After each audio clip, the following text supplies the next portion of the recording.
أشهد أن لا إله إلا الله وحده لا شريك له وأشهد أن محمدا عبده ورسوله فإن أصدق الحديث كتاب الله تعالى وخير الهدي هدي محمد صلى الله عليه وسلم وشر الأمور محدثاتها وكل محدثة بدعة وكل بدعة ضلالة وكل ضلالة في النار.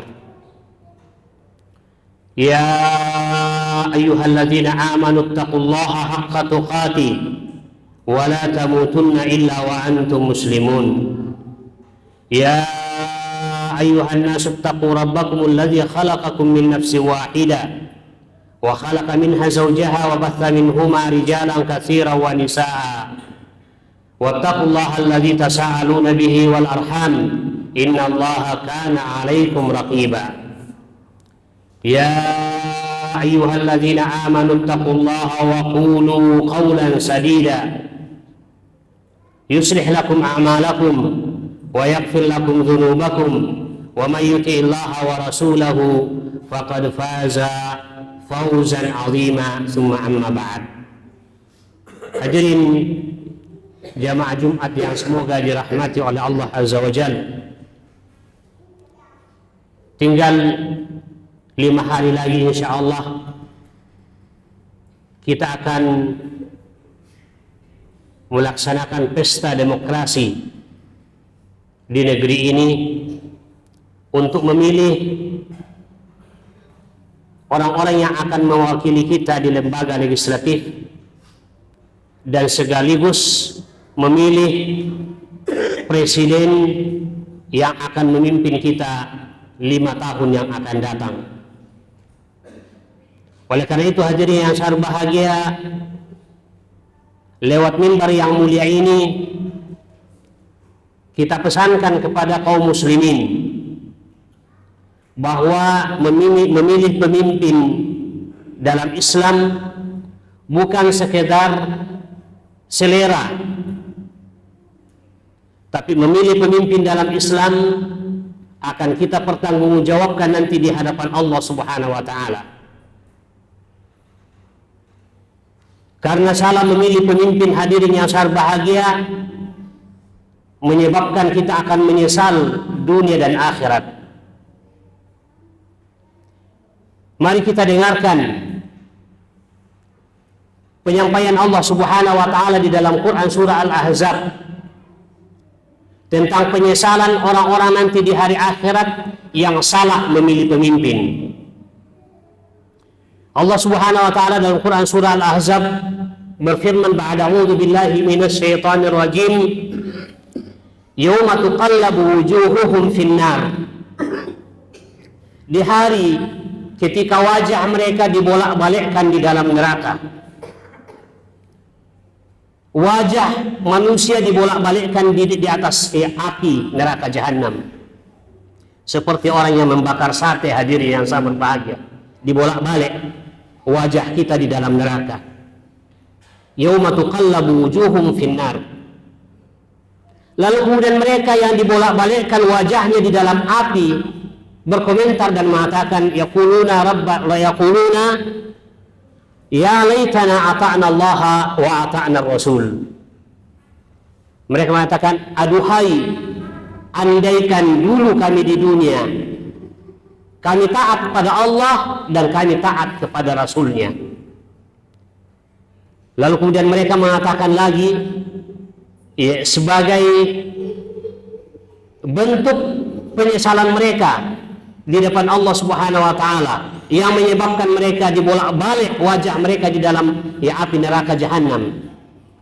Mereka mengatakan, wa qalu rabbana inna ata'na sadatana wa kubara'ana fa'adalluna sabila.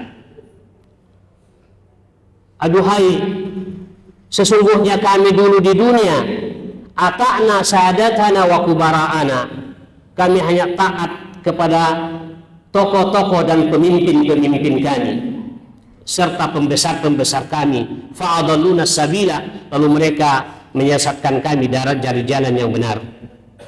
Setelah itu lalu kemudian mereka bermohon kepada Allah Subhanahu wa taala, Rabbana atihim di'faini minal adab. Ya Allah, berikanlah kepada pemimpin-pemimpin kami, kepada tokoh-tokoh kami, kepada pembesar-pembesar kami, di'faini minal adab, azab 2 kali lipat dari azab yang kami rasakan, karena gara-gara mereka lah kami masuk ke dalam neraka. Wal'anhum la'nan kabira, dan laknatlah mereka dengan laknat yang besar. Ini permohonan hadirin yang sangat bahagia, permintaan orang-orang yang salah memilih pemimpin di dunia. Oleh karena itu hadirin yang sangat bahagia, sekali lagi, memilih pemimpin bukan faktor selera, tapi memilih pemimpin adalah faktor akidah dan keyakinan, karena dia akan menentukan keselamatan kita nanti di hari akhirat. Oleh itu hadirin yang sangat bahagia, bagaimana tuntunan Nabi kita Muhammad sallallahu alaihi wasallam dalam memilih pemimpin. Dengarkan hadis Nabi sallallahu alaihi wasallam yang diriwayatkan oleh Abdullah bin Abbas, dan hadis ini disebutkan oleh Imam As-Suyuti dalam kitab Al-Jami'us Shaghir, dan hadisnya adalah hadis yang sahih. Kata Rasulullah sallallahu alaihi wasallam, "Man istamala rajulan fi isabah." Barang siapa yang mengangkat dan mengambil seorang pemimpin dalam memimpin satu komunitas, wa fihi man huwa ardalillahi min, sementara ada orang yang terbaik di antara mereka, ada orang yang lebih diredai oleh Allah Subhanahu wa taala, ada orang yang lebih saleh dan lebih lebih kapabel daripada yang diangkat itu, maka kata Rasulullah SAW, faqad khanallaha wa rasulahu wal mu'minin, sungguh orang itu telah mengkhianati Allah, mengkhianati Rasulnya, dan mengkhianati orang-orang beriman. Ini hadirin yang sangat bahagia, hadis yang perlu kita renungkan setiap momen pemilihan. Apa saja pemilihan, mulai dari pemilihan RT sampai pemilihan presiden, maka hadis ini harus menjadi pedoman bagi kita orang-orang yang beriman, bahwa kapan kita salah memilih pemimpin, sementara ada yang lebih baik yang mestinya kita angkat, yang kita pilih, lalu kemudian kita pilih yang kurang dari itu, maka sesungguhnya kita dicap oleh Rasulullah SAW, faqad khanallaha wa rasulahu wal mu'minin, kita telah mengkhianati Allah, mengkhianati Rasulnya, dan mengkhianati orang-orang beriman. Karenanya hadirin yang sangat bahagia, muka kita ini kita taruh di mana? Di hari akhirat. Ketika kita ingin diselamatkan oleh Allah Subhanahu wa taala dari azab yang pedih, kita datang kepada Allah meminta agar kemudian kita diselamatkan dari azab. Lalu Allah Subhanahu wa taala mengatakan, Anda adalah orang-orang pengkhianat. Kita datang kepada Rasulullah SAW untuk minta syafaat Rasulullah, agar Rasulullah SAW memberikan syafaat kepada kita dan kemudian kita bisa selamat. Tapi Rasulullah SAW mengatakan, Anda adalah orang yang mengkhianati Rasulullah SAW dan mengkhianati kaum muslimin. Oleh karena itu hadirin yang sangat bahagia, kalau ada di antara calon pemimpin, sekarang kita ada 3 paslon, maka hadirin yang sangat bahagia, berdasarkan petunjuk Nabi kita Muhammad SAW ini, maka mestinya kita pilih yang terbaik dari 3 paslon tersebut. Terbaik dari sisi mananya? Pertama, terbaik dari sisi agamanya. Itu yang paling utama. Terbaik ardalillahi minhu, yang paling diredai oleh Allah Subhanahu wa taala. Paling baik agamanya. Bisa kita tes hadirin yang sangat bahagia, bisa kita lihat. Siapa yang paling fasih membaca Al-Fatihah misalnya. Yang paling fasih misalnya membaca muqaddimah di dalam ceramah. Yang kemudian di dalam orasi-orasinya membaca ayat Al-Quran. Ketahuan hadirin yang sangat bahagia. Oleh karena itu bukan persoalan kelompok dan kepentingan politik, tapi persoalan pertanggungjawaban yang akan kita pertanggungjawabkan di hadapan Allah Subhanahu wa taala. Makanya siapa yang terbaik dari 3 paslon itu hadirin, itu yang harus kita pilih sebagai orang yang akan mewakili kita dan akan memimpin kita 5 tahun yang akan datang. Belum lagi kita berbicara tentang persoalan dunia hadirin yang sangat bahagia. Tapi ini persoalan yang paling mendasar, persoalan akhirat. Karena kita akan dianggap oleh Allah Subhanahu wa taala, Rasulullah SAW, faqad khanallaha wa rasulahu wal mu'minin. Maka dari 3 paslon yang ada hadirin yang sangat bahagia, termasuk juga calon legislatif, maka ya mari kita jatuhkan pilihan kita pada orang yang terbaik dari yang ada. Ya, yang paling baik tentu yang pertama ada dari sisi keislamannya, keimanannya dan kesolehannya, dan termasuk juga dari sisi hadir yang dari sisi ya kapabilitasnya, kemampuannya. Makanya hadirin yang berbahagia, coba kita lihat Allah Subhanahu wa taala mengangkat Nabi kita Muhammad sallallahu alaihi wasallam sebagai nabi dan rasul dalam usia 40 tahun. Tidak sembarangan hadirin yang berbahagia. Dalam usia 40 tahun. Kenapa bukan 35 tahun? Kenapa bukan 30 tahun Rasulullah SAW diangkat jadi nabi dan rasul? 40 tahun. Oleh karena itu para ulama kita mengatakan karena seorang laki-laki di usia 40 tahun itulah usia yang paling matang. Makanya kenapa undang-undang kita hadirin yang berbahagia atau regulasi yang dibuat oleh orang-orang yang paham tentang persoalan ini, mereka telah meletakkan dasar dan undang-undang institusi konstitusi dalam negara kita, dalam undang-undang kita, bahwa calon presiden dan wakil presiden itu harus berusia 40 tahun. Kalau dia kurang dari situ maka belum memiliki kematangan hadirin yang berbahagia. Oleh karena itu hadirin yang berbahagia, ini semua adalah isyarat-isyarat yang ditunjukkan oleh agama kita sehingga kita tidak salah kaprah. Dan bukan karena kepentingan politik, bukan karena kepentingan partai dan kepentingan kelompok tertentu hadirin yang berbahagia. Ini kepentingan diri kita. Kita akan selamatkan diri nanti di hadapan Allah Subhanahu wa taala. Kalau kita salah pilih hadirin yang berbahagia, kita dianggap oleh Rasulullah SAW pengkhianat terhadap Allah, pengkhianat terhadap Rasulnya, dan pengkhianat terhadap orang-orang beriman. Oleh karena itu hadirin yang berbahagia, mudah-mudahan kita kaum muslimin betul-betul tidak salah kaprah di dalam mengangkat pemimpin. Karena kalau kita lihat Al-Quran hadirin yang berbahagia, ternyata kebanyakan orang masuk dalam neraka karena salah memilih pemimpin. Allah Subhanahu wa taala dalam ayat yang lain mengatakan, ittabarra alladzina tubi'u minal ladzina taba'u wa ra'ul 'adzab wa taqatta'at bihimul asbab. Ingatlah ketika orang-orang yang diikuti, maksudnya para pemimpin-pemimpin, para pembesar-pembesar, para tokoh-tokoh itu berlepas diri dari rakyatnya. Minal ladzina taba'u wa ra'ul 'adzab, dan mereka telah melihat azab Allah Subhanahu wa taala, wa taqatta'at bihimul asbab, dan nasab itu sudah putus. Hubungan kekeluargaan sudah putus. Wa qala alladzina taba'u law anna lana karratan, maka pada saat itu mulai datang penyesalan. Rakyat, masyarakat dan pengikut itu mulai menyesal dan mengatakan, law anna lana karratan, seandainya kami ada kesempatan lagi untuk kedua kalinya, fanatabarra'a minhum, kami akan berlepas diri, kami tidak akan ikut kepada pemimpin dan tokoh-tokoh pembesar-pembesar kami itu. Kama tabarra'u minna, sebagaimana hari ini di hari akhirat mereka berlepas diri dari kami. Mereka tidak bisa menyelamatkan kita sedikit pun dari azab Allah Subhanahu wa taala. Karena hadirin yang berbahagia, jangan karena kita sekedar mengikuti selera dan perasaan lalu kemudian kita salah pilih dalam memilih pemimpin hadirin yang berbahagia.